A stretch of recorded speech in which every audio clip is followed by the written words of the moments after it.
এ বিষয়ে আরো জানাতে সরাসরি যুক্ত হচ্ছেন আমাদের সহকর্মী আনোয়ার হোসেন। আনোয়ার, একটু জানাবেন যে সীমান্তে এই মুহূর্তে সবশেষ কি তথ্য রয়েছে আপনার কাছে, কি পরিস্থিতি এখন? হ্যাঁ রাশেদ, এই মুহূর্তে চাঁপানবাবগঞ্জ, চোকা এবং কিরণগঞ্জ সীমান্তের পরিস্থিতি শান্ত রয়েছে। বলা যায় পরিস্থিতি আস্তে আস্তে স্বাভাবিক হতে শুরু করেছে। এমনটাই আমাদেরকে দুপুরে গোলাম কিবরিয়া তিনি আমাদেরকে জানিয়েছেন, এবং আমরাও সকাল থেকে সারাদিনই আজকে সীমান্তে ছিলাম এবং সীমান্ত পর্যবেক্ষণ করেছি এবং ঘটনাস্থল যে সীমান্তে গতকালকের এই উত্তেজনাকে কেন্দ্র করে সাধারণ যে নাগরিক এবং কৃষক রয়েছে তাদের মাঝে কিছুটা উদ্বেগ উৎকণ্ঠা এবং আতঙ্ক রয়েছে, যার ফলে আমরা দেখেছি যে সীমান্তের মাঠগুলোতে ফসলের জমির ক্ষেতে কৃষকদের উপস্থিতি অন্যান্য দিনের তুলনায় অনেকটাই কম।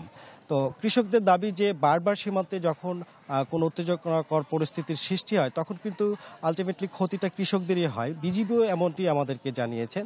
তো কৃষকরা যাতে আর ক্ষতিগ্রস্ত না হয় বা সীমান্তে এ ধরনের উত্তেজনাকর পরিস্থিতি তৈরি না আমাদেরকে জানিয়েছে বিজিবির অধিনায়ক, এবং তিনি এও জানিয়েছেন যে এই মুহূর্তে যেহেতু পরিস্থিতি স্বাভাবিক হতে শুরু করেছে সেহেতু সীমান্তের শূন্যরেখায় উৎসুক জনতা বা সাধারণ মানুষ যাতে কোনো কাজ ছাড়াই না যায় সে বিষয়টি তারা দেখভাল করছেন, নজরদারিতে রেখেছেন, এবং সীমান্তে জমিগুলোতে যাওয়ার যে প্রবেশ পথগুলো রয়েছে সেই জায়গাগুলোতে বিজিবি সদস্যরা বলা যায় যে পাহারা দিচ্ছেন এবং তারা সাধারণ জনগণকে সীমান্ত এলাকায় যেতে দিচ্ছেন না।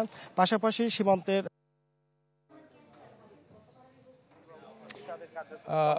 আনোয়ার, আপনাকে ধন্যবাদ।